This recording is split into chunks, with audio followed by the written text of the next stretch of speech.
In 2026, John Deere's large ag division posted operating profit of $49 million, down 96% from $1.148 billion the year before.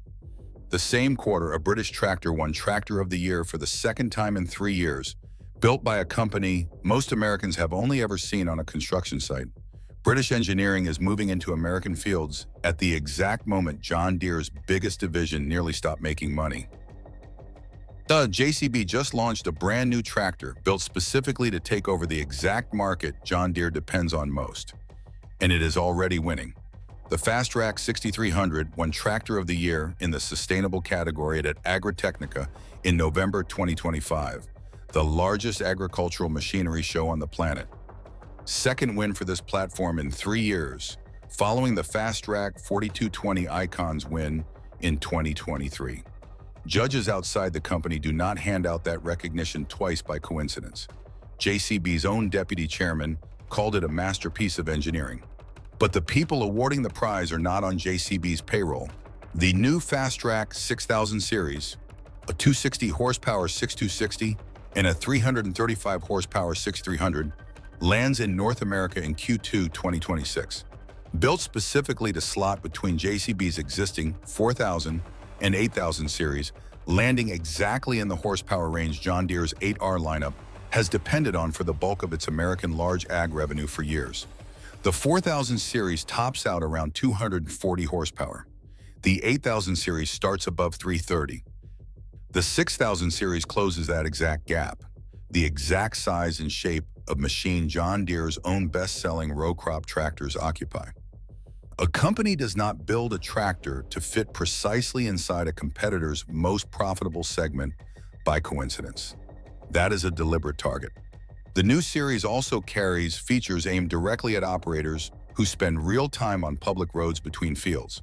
LED work, lighting for 360-degree illumination, a standard trailer hitch camera, and a front-mounted fisheye camera built specifically to help a driver see around blind spots, pulling wide implements out of field entrances onto highways. Those are not spec sheet features. Those are built for the daily reality of an American row crop operation, where equipment travels between rented fields spread across an entire county. JCB tractors already sold in the U.S. span roughly 240 to 350 horsepower, priced between $98,000 and $118,000, already sitting squarely inside John Deere's own territory before the new series even lands. Full front and rear suspension, standard, external disc brakes, a center-mounted cab, a top speed of 41 miles per hour on the road, not just the field. No mainstream American row crop tractor offers any of that. Chica. Now watch what is happening to John Deere in the exact same market this British tractor just entered.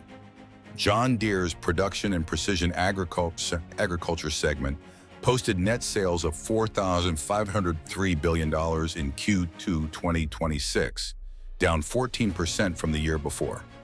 Operating profit fell from $1.48 billion to $49 million. A segment that used to generate over $1 billion in a single quarter is now barely covering its own overhead. For the full fiscal year, Deere projects that segment to fall another 5 to 10%, stacking on top of a market that already declined 15 to 20% in 25. 3 years running, in the exact business John Deere built its identity around for 188 years. Deere actually beat analyst estimates on both revenue and earnings that same quarter. The stock still fell 5% the day it was announced. Wall Street did not celebrate the beat. It looked straight past the headline number, at the large ag segment that keeps shrinking no matter what quarter it is, and at a $272 million one-time tariff refund that artificially inflated the margin by nearly 2.5 percentage points. Strip that refund out, and the underlying business looks considerably weaker than the reported number suggests. Deere is also absorbing roughly $1.2 billion in tariff costs this year, double what it paid the year before, and CFO Brent Norwood confirmed the company is choosing not to pass that cost on to customers.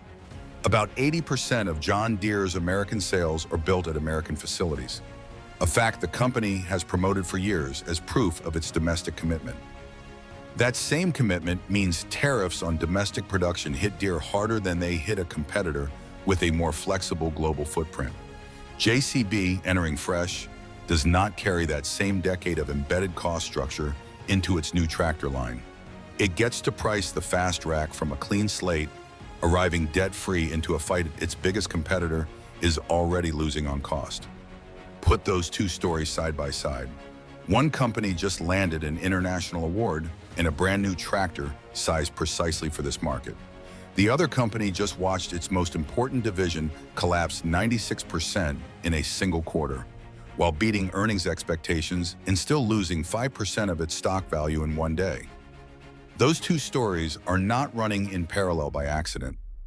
One is the cause, the other is the effect. Here is who is actually behind this British takeover, because the name explains why it is working. JCB, founded in 1900 by Joseph Cyril Bamford in Uttoxeter, England. Most Americans know the yellow backhoes on job sites across the country. What almost nobody realized is that the same company has been building tractors since 1991, and it just decided the American row crop market is worth a serious push. Still family-owned today, 3 generations later. A private company answering to the Bamford family, not to Wall Street every quarter, can commit to a decade-long market bet without justifying the decision to nervous shareholders every 90 days. That patience is exactly why JCB could spend over 30 years refining this platform in Europe before deciding America was finally worth the push. There was no quarterly earnings call demanding an immediate return on that investment. There was a family running a company, making a long bet most competitors never get to make. JCB ranks as the 3rd largest heavy machinery manufacturer in the world. 22 plants across 4 continents. This is not a stretch investment. This is a calculated bet that the American row crop market is finally worth pursuing seriously, and it solves the exact problem that has killed every previous foreign tractor brand trying to break into America.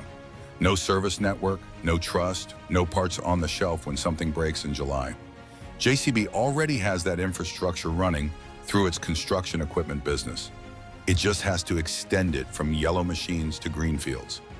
Every brand that ever tried to break into this market had to solve 2 problems at once: build a good machine, then build trust in a service network from zero over a decade or more. JCB only has to solve the first one. The second is already running in every county where a JCB excavator already has a mechanic on call. Now the legal record, because this is where the takeover stopped being just a good tractor and became a structural advantage. For years, John Deere required certain repairs to go exclusively through authorized dealer tools, locking out independent mechanics who could do the same work for a fraction of the cost. A farmer whose combine broke down mid-harvest had no legal way to let a mechanic finish the job on the spot. He called the dealer instead and waited, sometimes for days, during the exact stretch of the year every day cost money. That caught up with Deere twice in 2026. July's, the Federal Trade Commission, backed by 4 state governments, forced a second, much larger settlement. 10 years of mandated repair access, with the government checking in regularly to confirm it actually happens.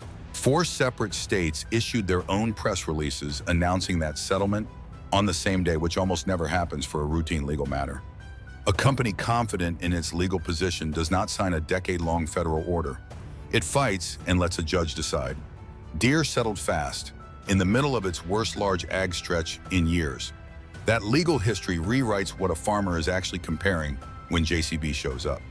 5 years ago, choosing anything but John Deere meant accepting a real trade-off. Thin dealer coverage, uncertain parts, a repair relationship nobody in the county had tested.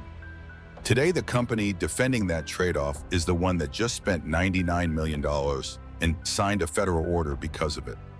JCB does not have to overcome Deere's old advantage. That advantage already collapsed on its own. Picture the actual comparison a farmer makes standing on a dealer lot later this year. One brand just needed a federal court order and 4 state attorneys general to fix its own repair system. The other is arriving with a tractor international judges just called the best in its category, built by a company that already runs real American service infrastructure, technicians, warehouses, parts trucks, for its construction equipment and business right now, today, in counties across the country. That comparison did not exist 18 months ago. It exists now. The Association of Equipment Manufacturers has confirmed publicly that the current environment gives buyers more power than they have had in years. A farmer with that leverage is not in a hurry to sign anything, and a farmer who is not in a hurry has time to cross-shop a British machine against green paint on price, on service, and on repair access in the same afternoon. Compare that to how the last serious European challenger entered this exact market. Fendt spent 16 years and roughly $1 billion building an American dealer network from nearly nothing. 40% coverage 4 years ago, over 80% today. In 25, IGCO posted the largest North American market share gains in its entire corporate history on the strength of that investment. That is proof the playbook works. JCB is entering with a version of that playbook already half built, through a business line most people never connected to tractors at all. Think about how rare that combination actually is. A proven platform, an international award, existing American infrastructure. A competitor's core advantage collapsing at the exact same moment, for reasons that have nothing to do with the new arrival at all. Most new entrants only ever get one of those factors working in their favor. JCB is walking in with all four at once. This is not a collapse for John Deere. The company still holds the largest dealer network in American agriculture by a wide margin. Its financing arm remains a real advantage. No new entrant matches on day one. Construction and forestry and small ag and turf are genuinely growing, giving the balance sheet real cover while the core business struggles through its worst stretch in years. Deere still projects $4 to $4.75 billion in net income for 2026. That is not a company on the verge of disappearing. That is a company with real financial strength propping up one badly damaged division. But the company chipping into that core business is not showing up empty-handed, hoping for a chance. It is showing up with an international award, a service network already built for something else, and a rival whose biggest historical advantage just got legally dismantled in the same year the new competitor decided to arrive. British tractors did not need to be cheaper to start winning here. They needed one reason for American farmers to look twice. In 2026, John Deere handed them that reason itself. And every dealer principal watching the numbers from this quarter already knows exactly which direction the market is moving.